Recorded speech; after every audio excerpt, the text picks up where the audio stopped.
This time we have Cristofalo, who is the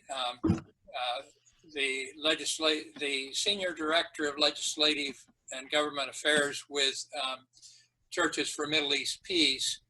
And our church, Unitarian Universalist Church of Arlington, is a partner church with Churches for Middle East Peace. Churches for Middle East Peace has both a governing board, which is made of national religious organizations primarily, including the Unitarian Universalist Association, but it also has partnerships with individual churches, and we have signed up as one of those partners. So tonight, there are sort of two goals in hearing Kyle speak. One is for us and other churches that may be on the call to learn more about what Churches for Middle East Peace does and what partnering with them might be and what it might entail. And secondly, to pick up on the conversation we had with Dylan Williams last time on annexation and what it might mean if Israel were to annex the West Bank, some part of it or all of it, and how we can lobby against that. So Kyle will take that conversation further as well. So without further ado, I'll turn it over to Kyle. Thank you very much, Alan. It's really a pleasure to be with you all this evening. I know that some of you are already familiar with Churches for Middle East Peace, so I apologize if some of this information is not new for you. I'll start just off with a little bit of a brief biography of myself and sort of how I got to where I'm at and working at Churches for Middle East Peace. My introduction to the Middle East came during a semester abroad in Cairo. So this was before the Arab Spring. I spent a semester studying abroad in Cairo, and as part of that program, we were able to travel throughout the Middle East. So we spent 1 month, we spent some time in Turkey, Syria, Jordan, and then culminated in Israel, Palestine. And this was really my first introduction to what was going on. I didn't previously really focus much or know much about the situation, and then learning both how, as a Christian, my faith community was contributing, I think, in destructive ways at times to the conflict, and then also seeing how the US government had perpetuated a lot of the issues in the Middle East and Israel, Palestine. I felt convicted that I needed to continue to work on this and explore and learn. So then I spent actually a year working at the Bethlehem Bible College under the auspices of the Mennonite Central Committee.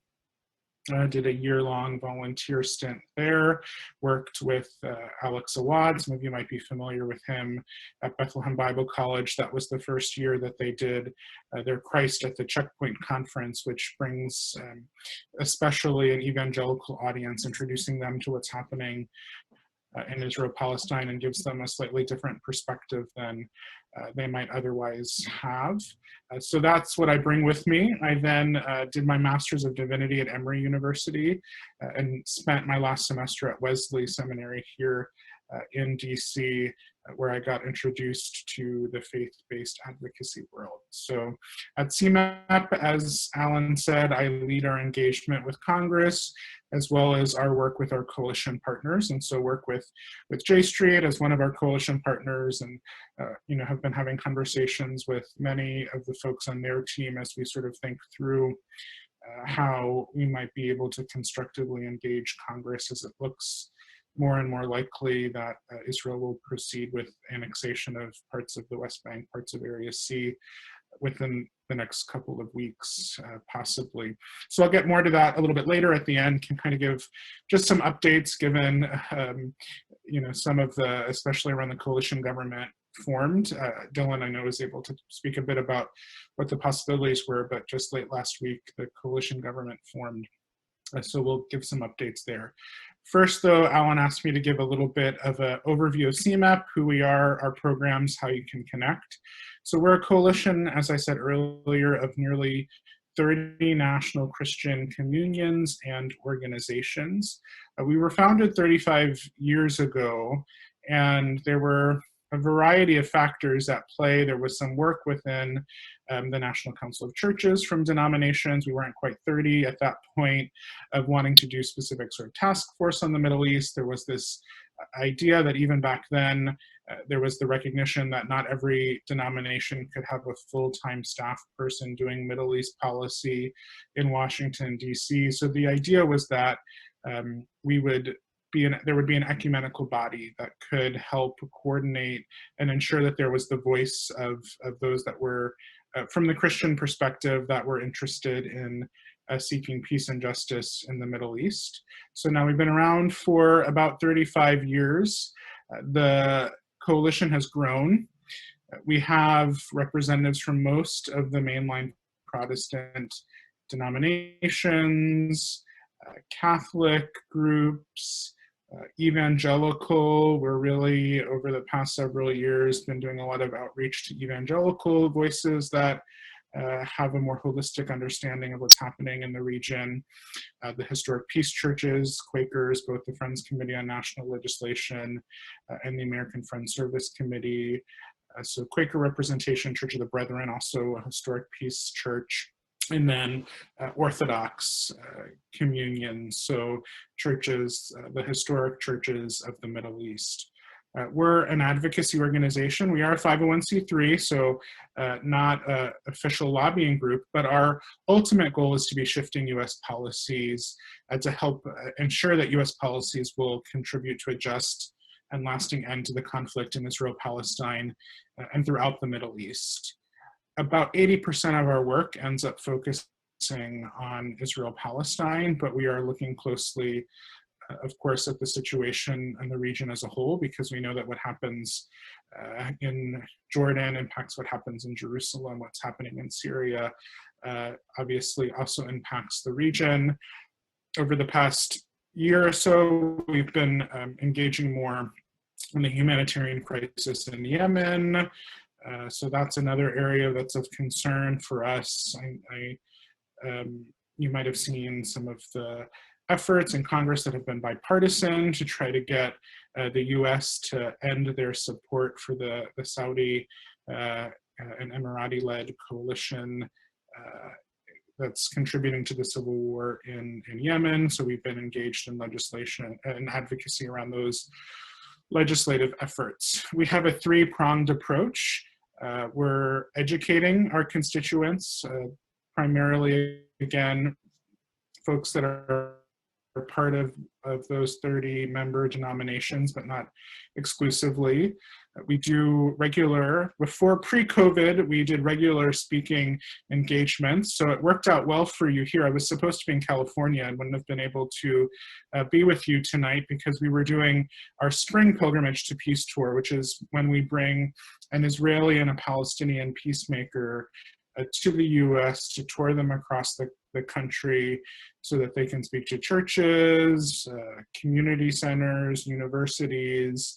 We were supposed to do that with Combatants for Peace. I'm not sure if folks are familiar with that organization, a joint Israeli and Palestinian organization, former folks that have engaged in or supported violence and have decided that the best way forward is through working together for peace. So we were supposed to have representatives from that organization touring with us. We did a webinar, which you can view online with our executive director, Reverend Dr.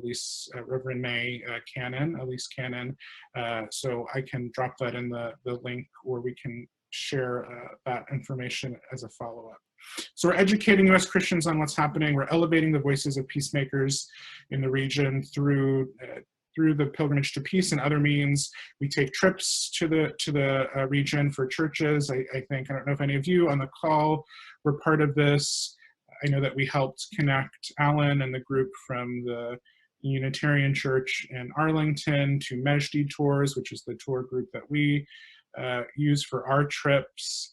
So we take folks on a holistic trip to the Middle East, Israel, Palestine, where they're able to do the spiritual pilgrimage elements, but then also meet with peace activists, with everyday folks that are working on behalf of peace and justice in the region, and then advocate. So normally we do have once a year a annual summit. Alan, yes, did you have a? There are 5, I think, on the call who were on the Mejdi tour. Yeah. So we do, that's another part of Heather's work with us. We do that with churches from across the country. I think Robert was with us at some point from Westmoreland. He's on the line with Westmoreland, UCC, and Maryland. Some of the folks from their congregation, young adults, went on a trip with people from a church in Arlington, the UCC church in Arlington, Rock Spring, and then some churches in Washington State for young adults specifically. So we introduce people to the region and the lived realities that are going on.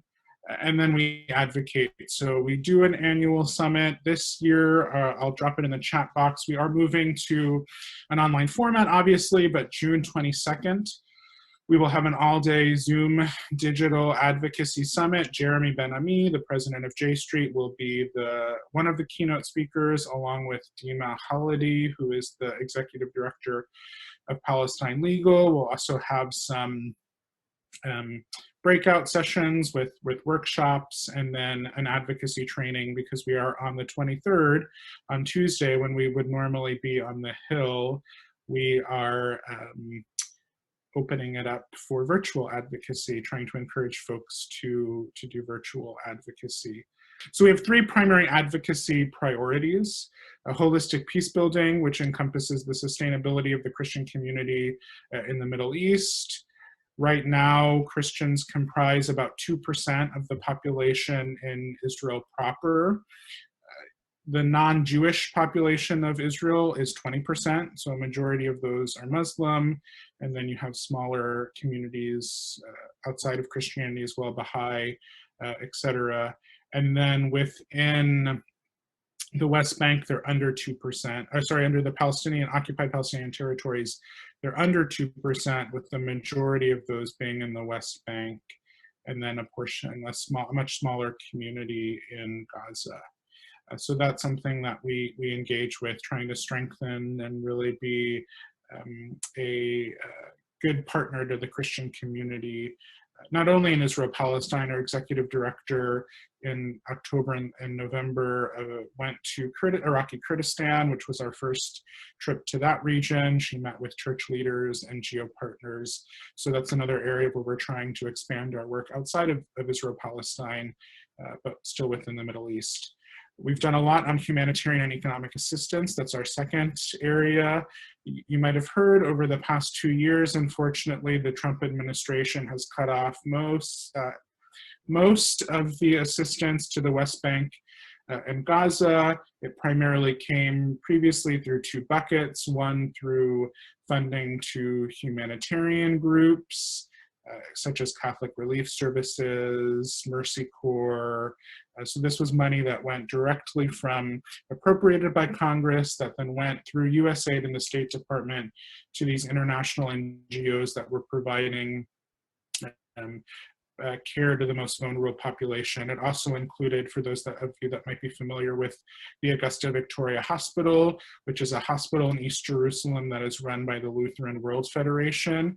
It's the only hospital open for Palestinians in the West Bank and Gaza to receive radiation treatment, dialysis. That hospital previously received funding from the US government, and that was cut off. The Al-Ahi Hospital in Gaza, which is run by the Anglican Church, was also cut off from receiving funds. So that was one bucket, and then the second bucket of funding, which was separate, went to UNRWA. if you're familiar with the UN agency that provides emergency relief and support to the over 5 million Palestine refugees that are in the West Bank, Gaza, but then also Syria, Jordan, and Lebanon. So they're not the Palestine refugees that were displaced from their homes in 48 or 67 are not just in the West Bank and Gaza or in diaspora outside of the Middle East, but there remain camps in Syria, Jordan, and Lebanon. So that we accounted traditionally for about a third of UNRWA's overall budget, and the Trump administration cut that off as well. There has been just a small amount of good news in the past couple of weeks.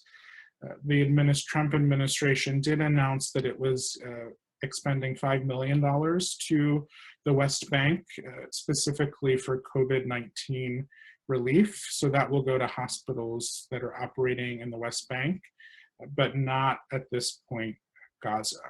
So there have been a lot of efforts, you might be familiar with some of them, from members of Congress.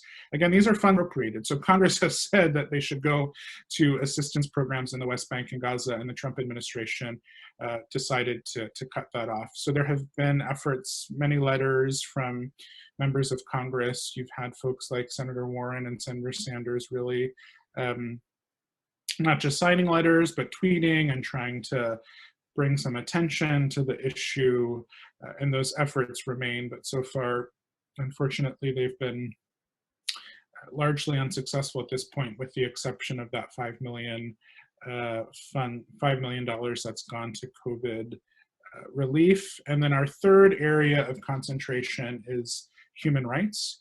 So we've been very involved with Congresswoman Betty McCollum, if you're familiar with her legislation around the treatment of Palestinian children in Israeli military detention centers. That's HR 2407. That bill would prohibit US funds from being used in the military detention and abuse of Palestinian minors.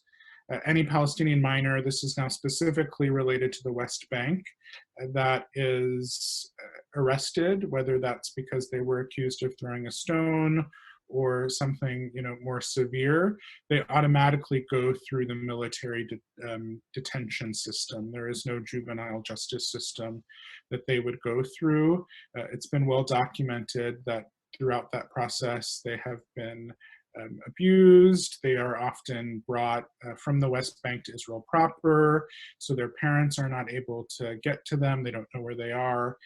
They sign confessions of guilt in Hebrew, a language they don't understand, but they're told, if you do this, you can see your parents. If you do this, you can have a sandwich or whatever. So Congresswoman McCollum has been leading really the effort these past couple of years to shine a light on that and try to ensure that US funds are not used to detain and abuse Palestinian children. Human rights also then, of course, encompasses annexation, settlement expansion, freedom of movement, situation of freedom of movement, especially for those in Gaza related to the blockade. So it allows for us to engage on a number of issues. Maybe I'll stop there initially. I think there are some questions. So it looks like Bud is asking, how do you explain the strong and persistent support among both Democratic and Republican legislators for Israel, including its occupation of the West Bank, or to put it another way, how is it that so few legislators are willing to actively criticize, oppose Israel's occupation of the West Bank? Yeah, I mean, I think we're starting to see a change, certainly over the past 5 or so years. You have members of Congress, certainly like Congresswoman Betty McCollum with her legislation, but Representatives Omar and Tlaib, but not just sort of the squad. You're seeing obviously Senator Sanders, Senator Warren. So you are seeing members more willing to stand up. And I think the reason why they're willing to is also more willing to is also the reason why they haven't necessarily been willing to in the past. And that's because I think we are seeing much more grassroots advocates, constituents reaching out to their members of Congress on this issue.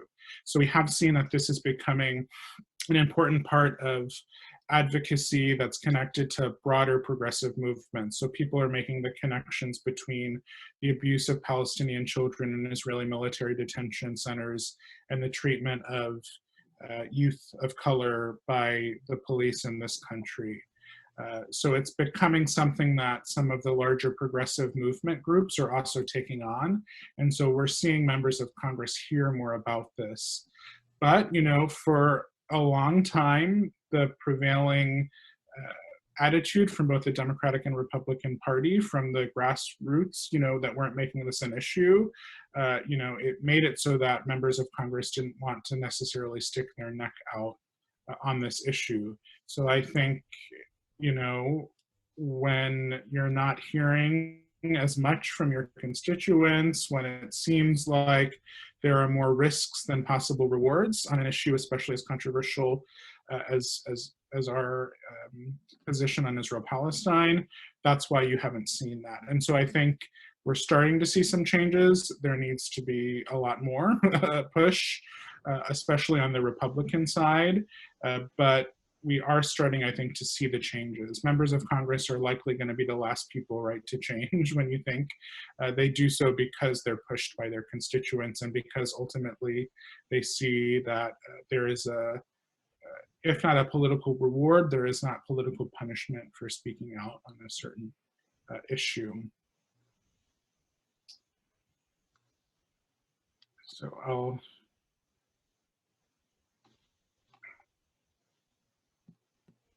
I don't know, Alan, if it makes sense. Did you want to ask this question since you're the next person? Okay. The question, as it reads in the chat, could you speak to Churches for Middle East Peace approach to evangelical Christians? May Cannon, the executive director, is herself an evangelical Christian. But often evangelical Christians are pro-Israel and unaware of Palestinian Christians. And then specifically, can you speak of Jonathan Katab's initiative in reaching out to evangelicals?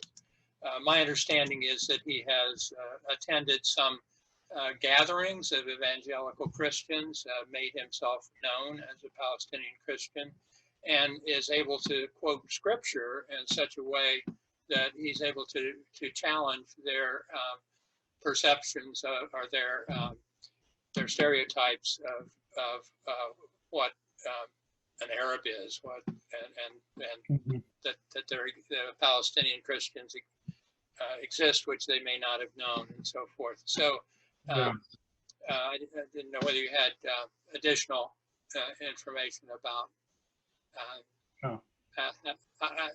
I'm aware that this is an issue that CMEP takes on in a way. So. Yeah, and I can start sort of with a story. When I worked with Alex Awad now 10 plus years ago, he was able to, so he worked at Bethlehem Bible College.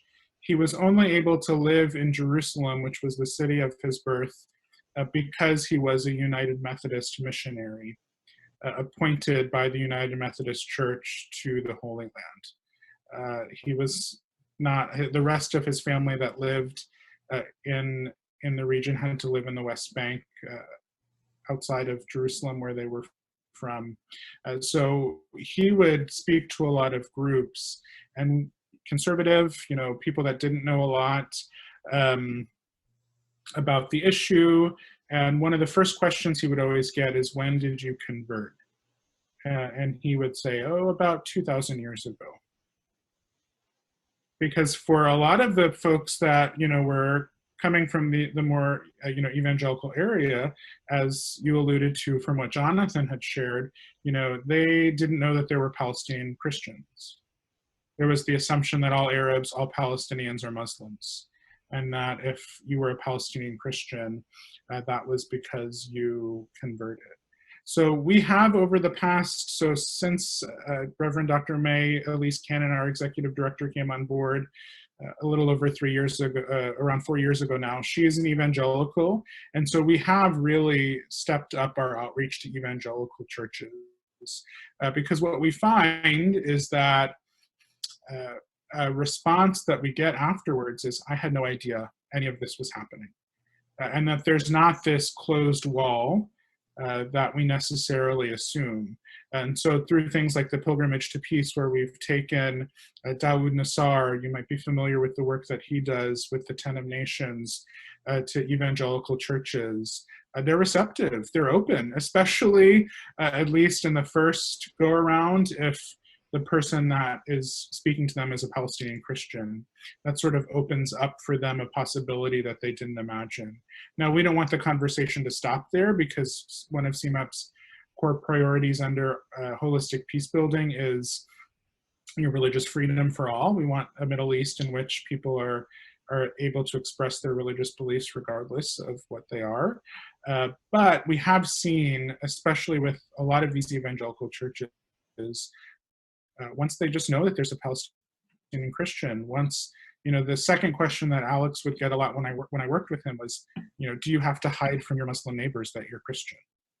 And then he would also, people had to unlearn, no, actually we live in harmony. There isn't an issue. The Christians are leaving Israel-Palestine because of the occupation, because they can't get jobs, because they can't travel to see their families in Jerusalem. If someone with Jerusalem, not citizenship, but residency rights, marries a Palestinian from the West Bank, they either have to leave Jerusalem and then lose their Jerusalem residency rights so that they can live with their spouse in the West Bank, or migrate somewhere else. So that helped really unravel some of what people had been told, and we've seen that. And so Jonathan and Alex both together have done this initiative over the past year, where they've been speaking with these evangelical audiences and opening a conversation and saying, I think for a lot of folks,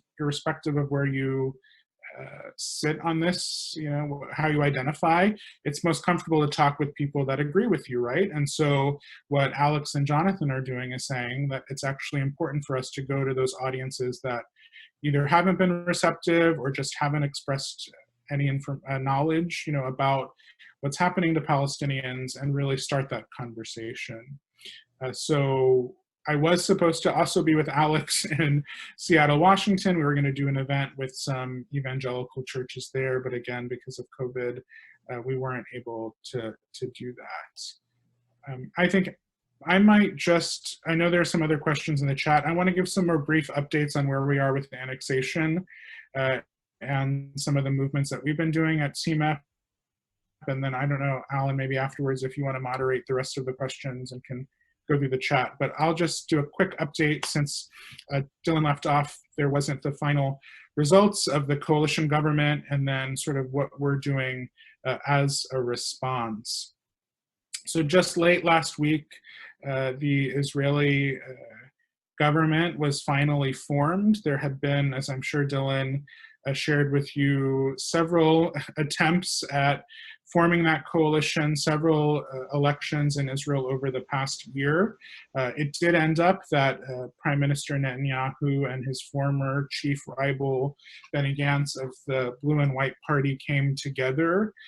Benjamin Netanyahu, who is still under indictment, will still face trial in Israel, is allowed to be the prime minister. The Israeli Supreme Court ruled that he could go forward even under indictment as the prime minister, and that the coalition government could move forward even while he was under indictment. So Benjamin Netanyahu will serve as prime minister first, and then after a year or so, Benny Gantz will become the prime minister. When Benjamin Netanyahu, when the coalition government formed and he was sworn in the Knesset, he said, "The time has come for anyone who believes in the justness of our rights in the land of Israel to join a government led by me to bring about a historic process together. The time has come to apply Israeli law over West Bank settlements. So he's made clear that this remains a top priority for him. Benny Gantz will allow it to move forward. It's a rather large Israeli government, but some of the folks that are in the key positions have a history of supporting annexation and have been rather clear about that. So we'll have Sipi Hatevli, who will be the settlements minister in charge of settlement construction and promotion inside the Green Line Israel on the West Bank. She's been against negotiations with the Palestinians for quite some time. Miri Regev will be the transportation minister, and that's going to be a very important role because that the transportation ministry will be in charge of coming up with the two sets of roads, the one for settlers and the one for Palestinians in the West Bank after annexation. So in response to what's going on, we really think that it's critical at this moment for members of Congress to hear very loudly and clearly from their constituents, from faith voices against annexation. We have launched, and I'm going to put it in the chat box for those that can view, a campaign called Churches Against Annexation. We're providing churches from across the country to engage in this campaign. We have an action alert right now. There will be a new action alert coming out in the coming weeks. We expect there will be some formal statements from us with bringing in our membership against, clearly against annexation. We have 2 webinars that we'll be hosting in the coming weeks on June 4th with Reverend Munther Isaac from the Christmas Lutheran Church in Bethlehem, and Father Jamal Khader, who is over the Latin Patriarchate, the schools of the Latin Patriarchate in Palestine. They wrote an op-ed in Haaretz that I would really recommend, and I don't have the link available, but it's actually on that Churches Against Annexation site. So that is in Haaretz, Israeli publication, really showing how the Christian community would be impacted by annexation. So we'll be in conversation with them on June 4th from 11 to 12 p.m. Eastern. And then the following week, we'll have 2 pastors, Shannon Jamal Hollemans from the Christian Reformed Church and Reverend David Andrews from the Episcopal Church in Delaware, speaking about how church parishioners can be engaged against annexation, why they should care about what's happening. So we don't have a lot of time. We do expect, unfortunately, given the formation of this government, that it's likely that annexation will go through. But right now, we need members of Congress to do everything they can to publicly oppose that. If there's any chance, that the Israeli government would change their mind, hearing more and more from members of Congress, especially given the fact that this administration has, annexation is not only accepted, but it's under the Trump proposal, as I'm sure Dylan shared with you all last month. So we're not going to get it from the administration, but we really need to push members of Congress to speak out. And then post July 1, we still don't know exactly what annexation will look like. We expect it to include, all of the settlements or most of the settlements in Area C, but whether it includes how much of Area C it includes is still unclear. The U.S. Mapping Commission, which is charged with U.S. folks as well as the Israeli government coming up with a map of what will be annexed, that work is still ongoing, but should be finished in the coming weeks. So the website that I linked to has some other ways. We have graphics. We encourage folks to, as they're able, print out, take pictures, so there's a social media angle of really spreading this message as far and wide as we can to really show that there is opposition against annexation. So I'll stop there. I don't know, Alan, then if you want to lead us through the rest of the questions. The peace process has been based in the past on UN Resolution 242. I didn't choose the password 242 by accident. And it seems to me that the statement in it that about the inadmissibility of taking territory by force is a key aspect of that. As I've listened to talks about, can some of what the Trump administration is doing be undone? Talk about getting back to that, and I'm surprised at how few comments relate that to what Russia is doing in acquiring territory in Ukraine, Crimea, so forth. It seems like that core principle of the inadmissibility of seizing land by force and holding on to it should be the operative core idea that the U.S. should get back to in this case. What's your reaction to that? Yeah, I mean, I think can you hear me? Yes. Yeah, I think it's going to be tough. I mean, I'll respond to a couple of different things that you mentioned. I think a lot of what has been done by this administration will be difficult to undo. Moving of the embassy, is just one example.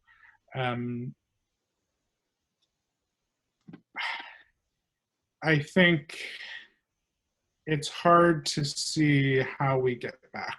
I don't know if I have a better answer. Certainly, we want to continue to push for a return to peace to negotiations, really encouraging again, and this is where we think ideally the U.S. should be playing a leading role, right?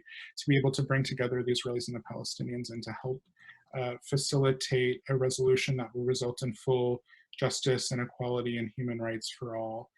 The fact is we haven't played that role, and there's so much distrust that it's really hard to see us getting back to a place where even what has been set forth by the UN, what has been agreed upon by many governments, historically will be revisited, just given what we're going to see with annexation. Yeah, I don't want to be too pessimistic, but it's kind of hard to imagine how we move forward should annexation proceed as we expect it to, but that's not to say that there is no possibility, right? It's just going to take some creativity and new imagining from all sides. So we hope that there will be the willingness and openness to explore that. So there are few enough of us. Let's go ahead, and if you have something to say, just go ahead and unmute yourself. Let's try to give several people their say. So try to make it short, and if you've already asked a question or talked before, let someone else talk. So go ahead. Who would like to say something? Yeah. Yeah. Hi, this is Kirk. Sorry, go ahead, Wes. Oh, okay, thank you. I just wanted to ask if you've had any conversations with the Biden administration. Hopefully we can move things in a different direction. Yeah, so, again, as a 501c3, we really engage with people once they get into their positions, not as they're campaigning for them. So we have not had direct conversations with the Biden campaign, but there are folks like J Street that has a PAC as well, that has endorsed the Biden campaign, that I know is reaching out to folks, who are advising him and sharing their concerns and engaging in that process. That's not something that we do at CMEP directly, given our status as a 501c3 and a nonprofit. But I do know that those conversations are happening. I know my point being that the annexation bomb is going to go off well before Election Day. And we might be looking at a very different situation on the ground in the West Bank after that happens. So we're going to be very much in a crisis mode. Yes, exactly. Usually, as much as the other organizations affiliated with CMEP, it's important to begin to get that dialogue going now and to try to build up some kind of pressure and energy for change. No, of course. In the event that there is a Biden administration, that work needs to happen now to advise the people that are advising him, and that will also assume roles within the administration. So there are groups that are doing that, and we don't engage in it directly, but for sure it is happening. Kirk, and then Bill Walls. Yeah, thank you, Alan. And Kyle, hi. Nice to see you. And apologies to everybody. I joined late, so I missed the first part of this. I was coming directly out of another meeting. And I'm with St. John's Norwood, as Lisa is, who's also on this call. And we have a very active Holy Land Committee. And one of the things that we talked about doing recently is joining with Churches for Middle East Peace to kind of leverage our efforts better. And so I just wanted to know what are the requirements for doing that? What does that entail? Can you describe what a relationship with CMEP involves?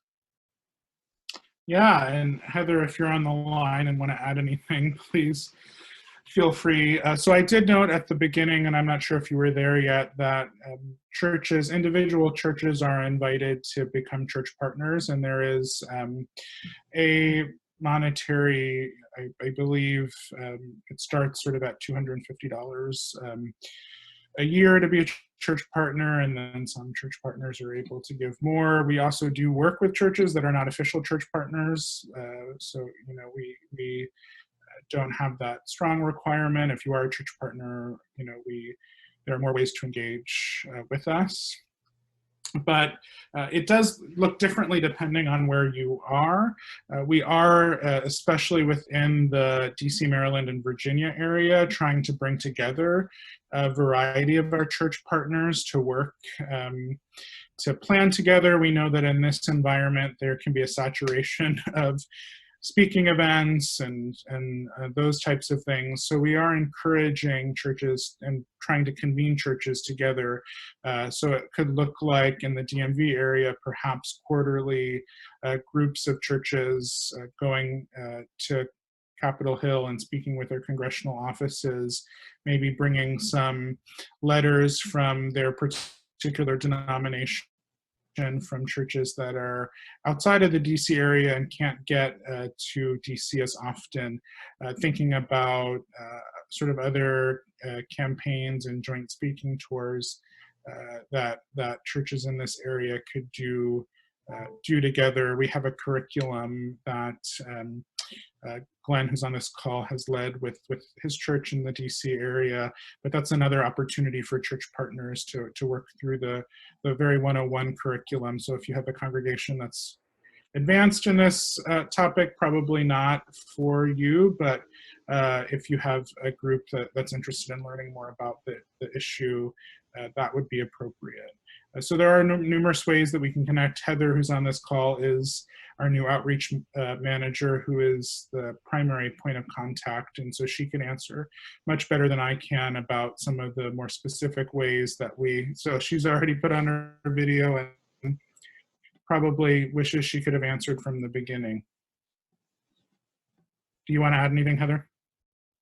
Sure, Kyle, thank you. No, great job. Yeah, I would be happy to, I know we're coming close to the end of our time, but definitely will be happy to connect with you guys more over the coming weeks around church partnership. But church partnership with CMEP is a way that you can officially partner with CMEP. Let us know that you want to support our work, but also we really make an effort to connect with our church partners monthly, if not more often, making sure that you are receiving, cutting edge and very up-to-date updates on our initiatives. And we're always trying to reach out to you and let you know how you can promote advocacy. Again, getting you connected with Kyle in different ways to do grassroots advocacy with your representatives in your area. But also, again, just making sure that any content, any educational content, any resources that we're producing are made available to your churches and your group right away to really continue to keep your people up to date with where things are and what you can do about it. And that's something that we're really hearing a lot from our church partners is we want the education, but then we also want next steps. So that's really what CMEP works to do, is to educate you and then immediately set you up to do advocacy right away and to spread the word right away and to really do things that can make a tangible difference. So I really look forward to speaking with you all in the weeks ahead about how we can better help you better equip yourselves to participate. Thank you.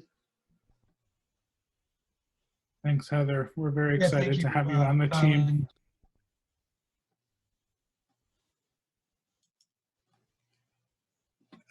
Bill?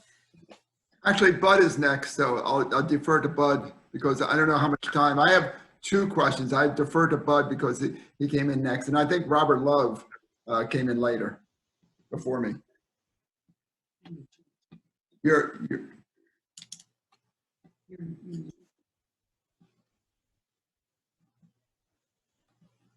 muted, Bud. Yeah, no, I was saying, go ahead. I've already had one of my questions responded to. Okay, my question is that I know a number of Jewish people here in Virginia, very advocates for fairness and human rights in the Middle East. I'm a member of the Virginia Coalition of Human Rights. They have a segment of that group that's working at Virginia textbooks to make sure that the textbooks in Virginia are not all identified Palestinians as terrorists and things like this. Does the CMEP have any connection with, say, for example, the Virginia Coalition of Human Rights? And my second question is, there are, as I say, there are a number of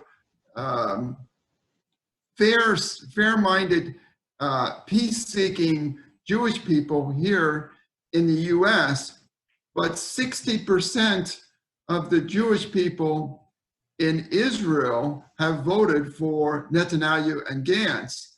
And so my question is, it doesn't make sense. I know when we were there in October, security seemed to be the overriding issue. They think any other government will not provide the security that Netanyahu has. So my question to you is, why do you think Israeli Jews are so afraid of having peace in the Middle East? Because they think the only way to peace is annexation of the whole country. I'll defer to you. Thanks. Yeah, so I think on your first question, quick response, our focus is on federal legislative policy. So we're familiar with a lot of the groups that operate within the state level, but don't really directly intersect if the main sort of organizing of the group is related to state efforts. But there are some folks from those groups that are also then interested in federal policy advocacy, so we might connect with them in those ways, but not again directly under the auspices of the state policy level. I think for us at CMEP, we're very clear about the fact that as Christians, our main conversation partners, the main folks that we're educating and really being in closest conversation with as Christians. So I don't feel fully comfortable answering or knowing sort of what is motivating Israelis or the population, the Jewish Israeli population in Israel. I think there's been a lot of great analysis, and J Street and Dylan probably would have some more that could answer that in a better way. I do know that there have been polls that show that a majority of Israelis don't support annexation. And so then, of course, the question does become, if they don't, then why are they voting for a leader that has made it so clear that that's his goal? From everything that I've read and understand, it is driven by security and the feeling that for many who vote for Benjamin Netanyahu, that they feel they're safe, things are better in that regard, and so that is their primary, motivating factor. But I don't know if I can really answer beyond that. I have a question. The coalition government over there, they had a strange provision in it. It said before Israel could make the annexation, they had to get an okay approval from the United States. That's sort of an odd thing for a government to, make with their laws conditional on what another sovereign state says. And then I read in the paper that Secretary of State Pompeo went over there and cautioned them. He said maybe it's not time yet, so maybe it's going to be delayed or anything, something like that. Yeah, so Pompeo made, I think, his first trip during this COVID pandemic, when folks aren't supposed to travel, but he did go to Israel last week. Again, the Trump peace proposal, if you can call it that, the Trump proposal that was released in late January, explicitly okayed annexation under a very clear set of parameters. So one of those being that there would at least be a 4-year window period where settlement construction is halted and the Palestinians have the chance to meet X, Y, and Z. They weren't consulted on what X, Y, and Z means. So, I mean, it's clear that the Israeli government, Benjamin Netanyahu, knows that Trump and Pompeo are supportive of annexation and it'll work. But I think that's just a way to show that Israel is working under the plan that the Trump administration released, of which they were also working on, because it was Trump and Netanyahu in the White House that announced that plan. If you were able to watch it, actually Netanyahu went through most of the substantive parts of that plan. I think someone said that the mic access isn't working, but they had a question about publicizing the threat. Why doesn't CMEP publicize the threat that annexation poses to the peace efforts? Yeah, I mean, I think we're trying to do that. We're saying that annexation would, if there is any chance, many people think the peace efforts, the peace process is already done. But if there is any chance to move forward, annexation will cut that off entirely. And so we're preparing more statements, but certainly that is a key concern for us, that if Israel does proceed with annexation of the Area C of the West Bank, it will make it incredibly more difficult. But we also then, I don't think we want to say that it would make it impossible, because we believe that the impossible can be possible, and that certainly even if Israel moves forward with annexation, we would continue our efforts to advocate for a future resolution to the conflict that will result in justice and equality for all people. Let's see if there are a couple of more questions. Okay, I think there was one from Bud about one state reality.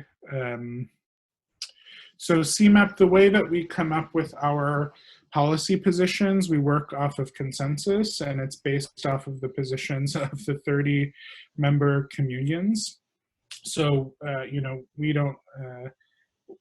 we would have to have that conversation with our board. And as I said before, it's a very diverse board: Unitarian Universalist, the United States Conference of Catholic Bishops. It includes a lot of variety. And so for us, our position still remains that we support a two-state solution, but that really we're looking to support a solution ultimately, like I said, that will result in a just resolution of the conflict where the human rights of Palestinians and Israelis will be recognized. And so if that doesn't come through a two-state solution, but it's something that is negotiated and agreed upon by all actors, we're open, but officially our policy remains that we are supportive of the two-state solution.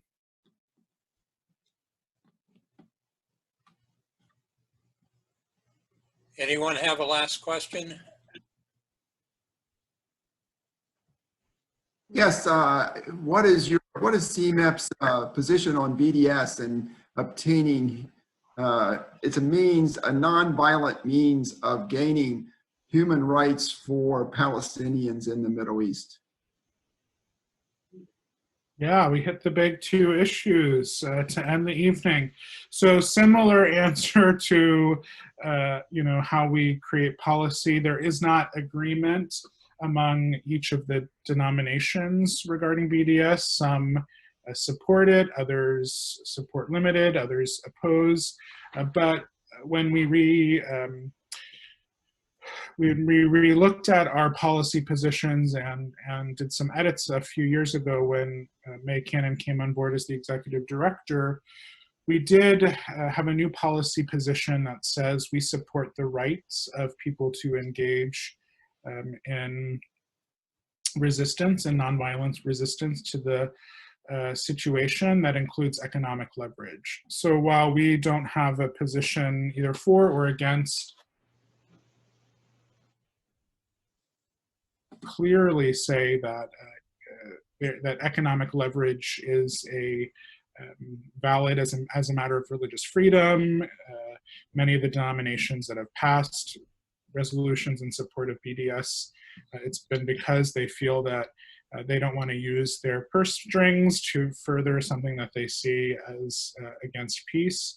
So that means we've been very outspoken and opposed to all of the federal legislative efforts that have tried to criminalize BDS. There have been a couple of the Israel Anti-Boycott Act being one of them. So we have opposed those legislative efforts while still remaining neutral on BDS given the diverse views among our members. Thank you, and we're hoping to make this a monthly feature to have someone speak to us.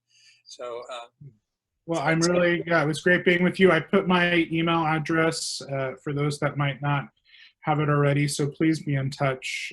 We want to be supportive of your efforts, and if you have any further questions around congressional advocacy, please do not hesitate to reach out.